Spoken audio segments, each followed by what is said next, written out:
Assalamualaikum warahmatullahi wabarakatuh. With me, Professor Raditya from Islamic Economic Department, Erlangga University, Surabaya, Indonesia. Alhamdulillah, we have our prominent speaker from Qatar. Assalamualaikum, Dr. Eskandar. Waalaikumsalam, Prof. Apa khabar? How are you? I'm good, thank you. Okay, maybe you introduce yourself.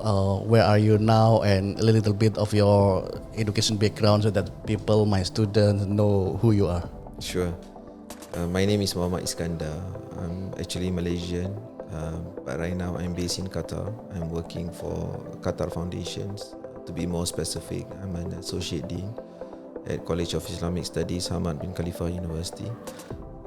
My background is finance. I did my PhD in finance. But then after completing my PhD, I joined INSEF, one of the universities set up by Central Bank of Malaysia for Islamic finance. So since then I've been committed to research and also consultancy and in Islamic finance.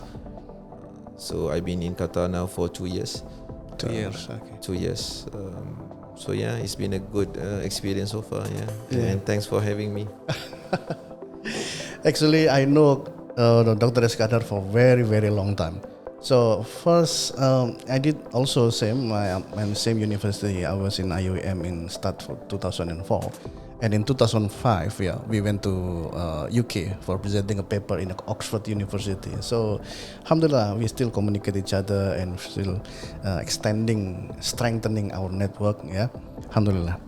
Okay, since you are in Qatar, so we need to know, my student and maybe people all around the world would like to know how is the Qatar in terms of developing.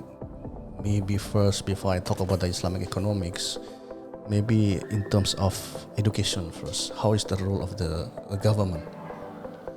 I think first of all we have to understand the context that we are talking about here. Qatar is a small country. Yeah. In fact, the actual population of Qatar, the local populations, is only about 400,000. And then the rest of the population is made up by expatriates and also foreign workers. So if you put all of them together, we roughly about 3 million people living in Qatar. So it means that 2,600,000 is foreigner. More or less, sometimes the number goes up. For example, before the World Cup, they require a lot of expatriates and foreign workers to build infrastructure. But now, I mean, it's relatively a very small country. But having said that, we have to understand that among the GCC countries, Qatar is probably one of the youngest nations. Youngest nations. And why I say it's the youngest nation is that because majority of the GCC countries, you can see Kuwait, Bahrain, they start growing, much earlier than Qatar. Okay. But Qatar started growing very rapidly in 1996, especially when they start exporting LNG. And today you probably know that majority of the wealth in Qatar come from LNG resources. They have oil, but mainly on LNG resources.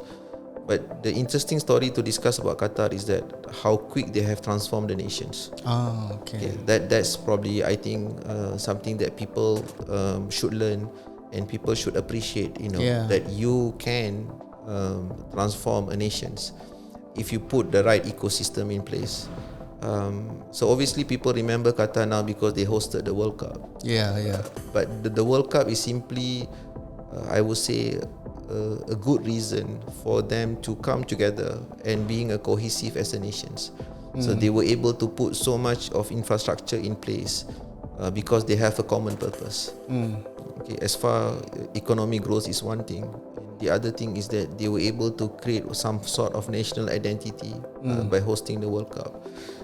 And I was quite lucky because I went to Qatar a year before World Cup. So did you manage to watch the World Cup? Yeah, of course. Which match? I watched a lot of matches, so but I would say some of our very memorable one. Yeah. Oh, okay.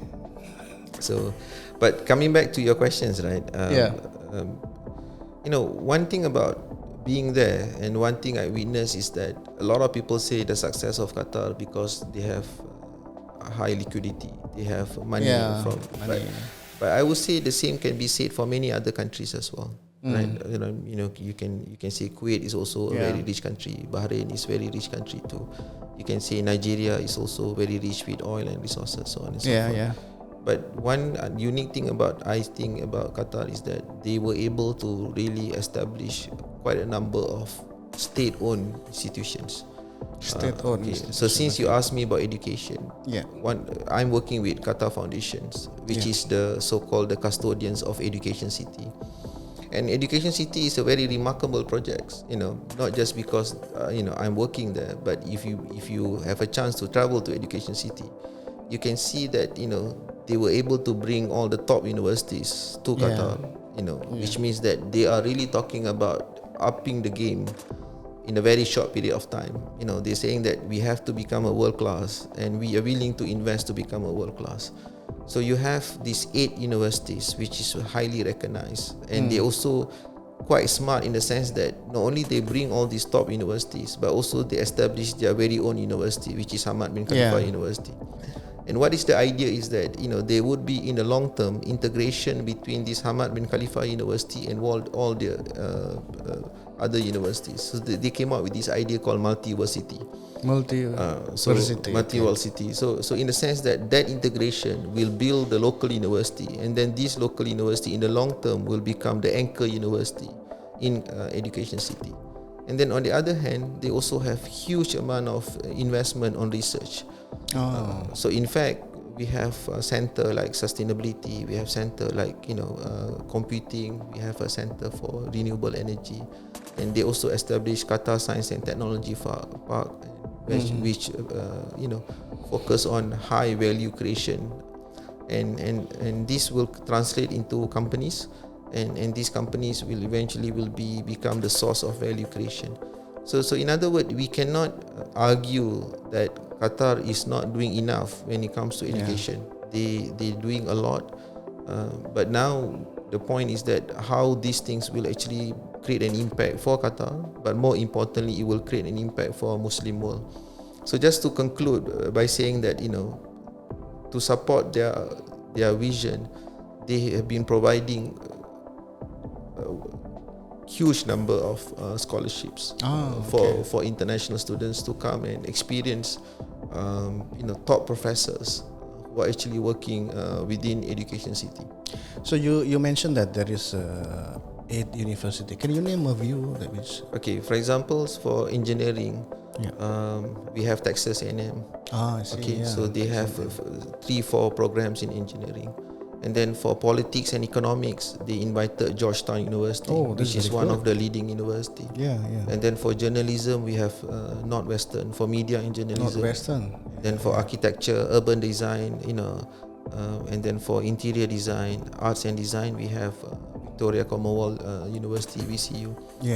Virginia Commonwealth University, and Carnegie Mellon. And then Carnegie Mellon for computing science and business studies too. And then we have HEC Paris for MBA and all those things. So and then for medical, we have Cornell. Right. So the idea is that we share infrastructure, we share common library, we share common students area. Although these are separate entity by itself, but you can see that in the long term, we want to build what we call as an identity of Education City. That shows that the commitment of the government of Qatar is very strong in terms of building the education within the Qatar, so that they invite top university from US to come to Indonesia. Who is actually the main person behind all these things in the government of Qatar? Qatar Foundation is the brainchild of Her Highness Sheikh Moza. She's still the founder, and I think not the president, but I'm not sure I can't remember what is the right title. Okay. But she basically the brainchild of her ideas to establish what we call as a high impact education in Qatar. Because for them I would say one thing, they are not willing to go through what we call as a normal standard process of transformations. They want to achieve this transformation in a very quick period of time. Okay. So instead of just waiting for their local owned universities to reach a certain level, so they have this multiple approach that, okay, one is bottom up, another one is also top down as well, and then we will eventually meet somewhere in the middle. And we can say, because of these top institutions, we were able to attract, or Qatar was able to attract, quite a number of prominent scholars and scientists to be based in Qatar, and that really uplift the standard and also uplift the quality of education in the country. Okay, you mentioned that there is 8 top university overseas and 1 university established from the Qatar, which is Hamad bin Khalifa University. Which is, you were there, right? So can you just explain about this university in terms of the program, in terms of the divisions of the Sheikh Hamoza or maybe the Qatar Foundations? What is the uniqueness positions? Because it is surrounded by the 8 universities, right? So it must have some unique position in Hamad bin Khalifa. How do you see it? If you look at, for example, Qatar Foundations, right? I mean, they have certain pillars that they really want to emphasize. For example, in my area, you can talk about social progress. You can talk about, they also focus more on sustainability. They talk about precision medicine and so on and so forth. So there are basically 4 or 5 pillars that Qatar really wants to become a leader. And the question is that why they want to become a leader in this? Because they make it as a national agenda. Right? So they want to become a leading country, for example, for sustainability. So there is a huge transformation for a country like Qatar to become a leading nation for sustainability. And that's why they are so committed in terms of moving away from revenue that purely based on hydrocarbon to non-hydrocarbon.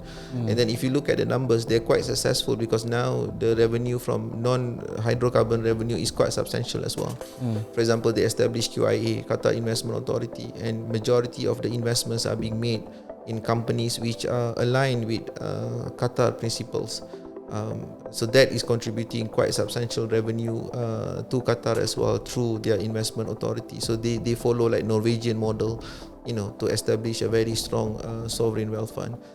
And then you take World Cup, for example. So they committed towards making the World Cup as sustainable World Cup. So aligned with sustainability principles, and they also have large solar panel now in Qatar. So a lot of initiatives are taking place to show that they are trying to become the voice of the Muslim world, and they are trying to become a leading nations in the area that they think they have what we call as a competitive advantage.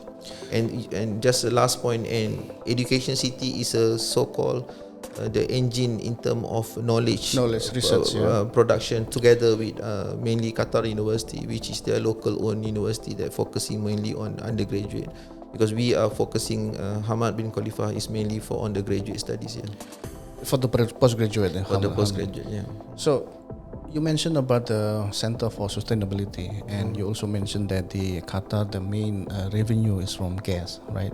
But we know that gas is to a certain extent will finish, right? So that there must be research in terms of the Center of Sustainability that goes for the renewable energy like a solar panels. How do you see the sector to anticipate the future if the gas finish later on? I think if you look at Qatar National Vision 2030, they are committed in terms of identifying so-called new area of growth. Right? Of course, renewable energy is one of it. In Hamad bin Khalifa University, we have an institute called KIRI, Qatar Environment Energy Institute. Their research is mainly focusing on sustainability, renewable energy, and those kind of things. And it's not a small center. You may say it's a small. You may say it's a center, but the support that given is almost like a college itself. With the funding, and they have scientists, they have a senior scientist. The funding can finance the PhD student, right? Yeah, and they work closer with the College of Engineering in terms of producing PhDs and so on and so forth. So the point that we are trying to make here is that they are very clear in terms of what they want to achieve. Yeah. Okay, so now the question is that, you know, the human capital that being produced from the system. I think the idea is that maybe Qatar is too small to absorb them. But the question is that they are not just trying to do this for Qatar, but they are also trying to become, as I always said, a leading nation, in production of knowledge in the Muslim world. Yeah.